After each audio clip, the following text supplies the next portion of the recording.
How do you feel about BJ being your first opponent in the UFC?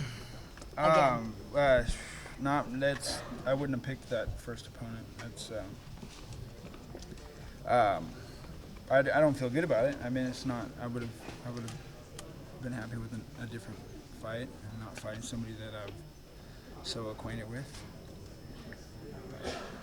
Nick, you fought in big fights in Strikeforce, but a lot less media and a lot less obligations leading up to fight week. Do you enjoy that a little more, just sort of flying under the radar until the fight actually happens? I didn't know I was flying. Nobody comes to see me, or people always tell me I'm avoided press, or this is fine. All this, it's fine. I don't have a problem with this. This is, nobody's coming and trying to get a. Sometimes people try to call and get me an interview on a phone or something. That's really random too, though. I don't get much of anything like that. So it's not me avoiding. I'm not trying to fly under the radar. I don't mind coming out and promoting my team, talking about my team, talking about my brother, and talk about how great everybody is and how good everybody's doing. Jake Shields and Gilbert Melendez and Daniel Roberts. These guys are, they mean the world to me. And if I can come out and talk about how much excellent fighters they are and how good a training we get together, and just all this stuff, and how we have the best camp and the best technique and the best jiu-jitsu. I want to come out and say that. I want to do that. So, it's hard when people are always telling me trying to fly under the radar and avoid the press. It's not like I have people knocking on my door or anything like that for interviews. Just to be clear, I wasn't saying you were trying to fly under. I was saying those events didn't get as much attention, so you didn't have to deal with that stuff. I wasn't saying you were avoiding. The Strikeforce events weren't as big as the UFC events. You didn't see things like this leading up to Strikeforce events. That's what I meant. I don't really know what you mean. So it's fine. Stupid question. Just trying to break the ice. Well, I will say this, Nick. I think some people thought you didn't like to do this kind of thing, and maybe that's why you didn't get asked as much. Yeah, I don't know. I don't think they're interested, really. I don't think. Well, it's not that they're interested. It's not that they're not interested. I'm not running around, waiting to do some extra credit work. I train hard in the gym, and nobody wants to come out to Stockton, California. It's not a bad place, really. Half of it's kind of on the harsh side, and I try to stick to my side, and then. I was here for your fight with Frank. Yeah, it's nice. So it's not too bad over there, and that's kind of it's downtown there where the fight was. But you know what I mean? It's there's not much going on out there, so people don't really want to come out there. I like it because that's where I grew up, and then it's an hour from everything. I can drive to Sacramento, and I can get up into the mountains, real convenient, and then I can get to San Francisco and train with Shields and Gilbert and everybody. And I don't mind the hour drive after I've been doing it all this time. It's kind of like time to relax and think about everything. And so yeah, I'm an hour from everything, and people call me to train and coordinate training, and I go. I get it, hop on the wagon and take whoever's going with me, and we go. Considering all that's gone on into this fight, and the fact that you said you weren't all that excited to fight BJ because you looked up to him, will part of you almost be relieved when this whole experience is over, when you could put 137 behind you? I don't know. Yeah, sure. I wasn't not happy about fighting BJ Penn. But really, it's what I don't really have any comment on it. He says you've got the best boxing in the game, pretty much. Yeah, I've sparred with him before. And he's fought the best there is, so he would know. If you could elaborate, I remember on the conference call you said that you think technically he's a better fighter than GSP. Could you elaborate on that? Well, he's a real black belt in jiu-jitsu. And not that George isn't a real black belt, but, BJ's a really good at jiu-jitsu. I believe it's because he came originally from Half Gracie and Cesar Gracie. I know he made his debut the same day as my partner Steve Heath and David Terrell. I actually had that video on VHS when I was a kid. I used to watch it, so I saw BJ Penn fight before anybody. And that's because he comes from where I come from, and I believe that's why he's as good as he is. And so yeah, he has 4 years experience on me, and he's much more technical fighter than George, I would say, because it's just I know who he's had to work with, and I know who BJ's had to work with, and sometimes it's more about who he started out with too. What kind of performance do you need on Saturday night to convince Dana and Joe Silva that you should bypass Carlos Khan to get that title shot versus George? You know what? I don't think about anything like that. I just whatever's gonna happen is gonna happen. I'm not gonna have any comment on that. Do you believe in things like fate and things like that? Because if you were supposed to fight GSP, he got injured, you would have been left without an opponent. And all this happens, now you're fighting BJ in the main event. It's kind of funny the way things turn out. Do you think about that stuff? No, I don't really, I base all my faith in technique and mixed martial arts, and the training. I don't get all, all like, you see people get all, and they do the whole thing, and, I'm like, you probably wouldn't have to act like that or fake like that or whatever if you did what you're supposed to do, so. Yeah, I don't know if that answers your question. Can you talk about the Nick Diaz first turnaround in the UFC versus the second time, the Nick Diaz version 2.0 for those fans that haven't seen you compete in Strikeforce and other organizations? What can they expect on Saturday night from the first time they saw you? Can you say it one more time? Basically, the evolution of your game from the last time fans saw you in the octagon to you coming back now, and now you're in the main event. What can they expect? What's the difference? Well, I'm getting older, I'm working harder, and I'm always improving. So that's the difference, and it's a big difference. How important is your brother to the support system, to getting through all the media and stuff? My brother's the most important thing to me. Probably more important, more important than anything. A lot of time, it's why I push forward and do so good, because I can't, there'd been a lot less pressure on me if I didn't have a younger brother. I'm happy I do. I'm happy I do have a younger brother. I have a great younger brother and training partner, and I'm really grateful and thankful for that. I know you've been swimming and doing the other kind of activities that you do for your triathlons. Is that something you're still pursuing? Sure, yeah, I do that year round. It's not like I try to go pro or anything with that. I just, I do the best I can. I always excel in that, just as I do in mixed martial arts. I think I do well because in triathlon it's the swim, bike, and run. Just like here, it's mixed martial arts, And I do better.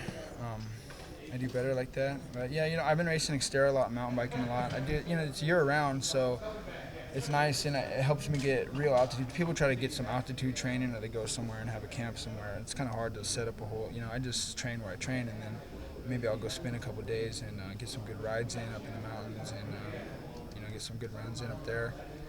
And then I've been swimming at Heather Farms in Walnut Creek. It's really champion swim team there, and I got records, all over the wall. I got all these good swimmers I've been swimming with lately. So I've been getting some really good swimming, and I'm always improving on my fitness, and a lot of that's where a lot of my base comes from. My background is swimming and running. And my grandfather, Coach Don Womble, he's a track coach, Lodi High. I used to get suspended from school. I get in a fight.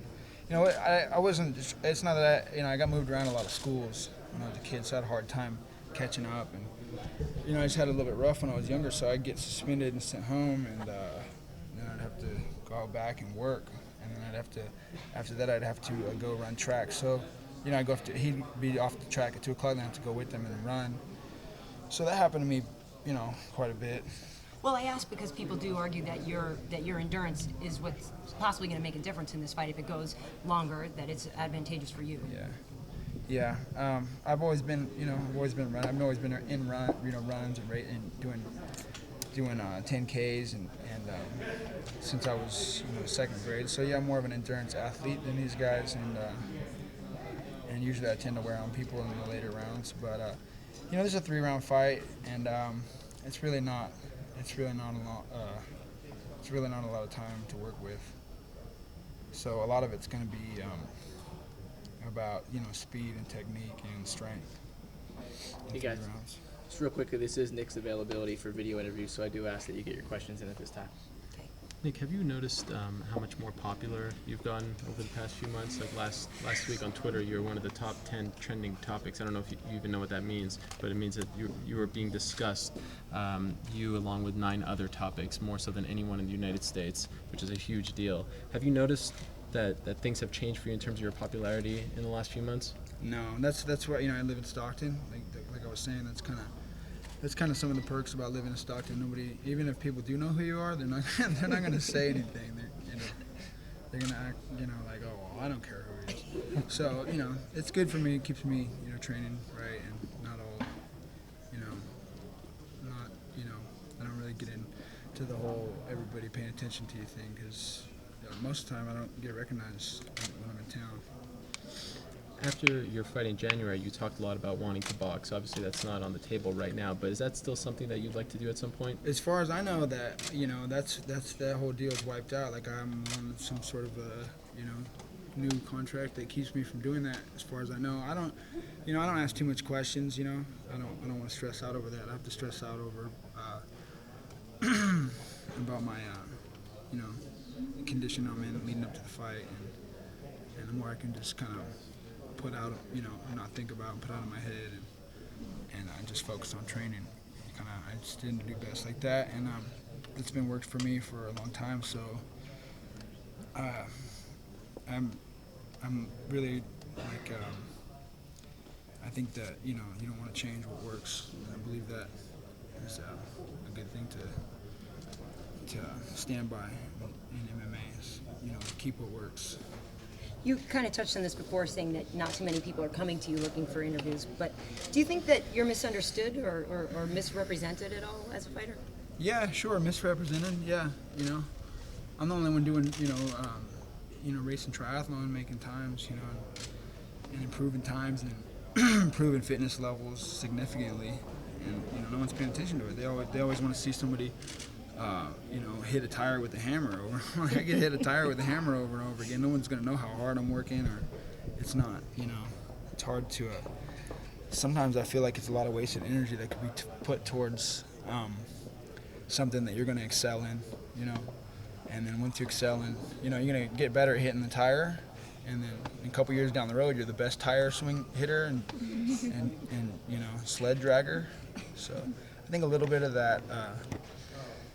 A little bit of that stuff's good, but too much of it can be a waste of time.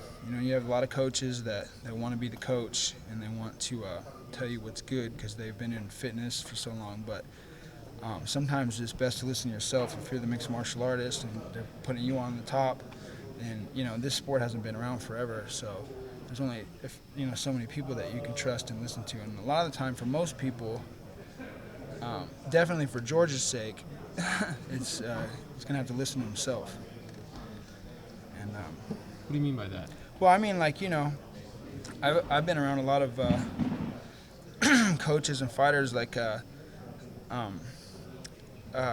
Ignatov was one of my trainers. He's a sambo champion, and he's from Bulgaria, and he's been one of my coaches on the side, my sambo coach since I was 16 years old.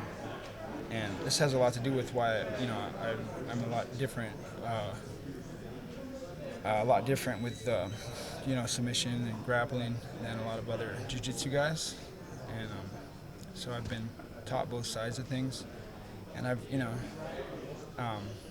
had good coaches, Steve Heath, and just people who have been in this for a long time.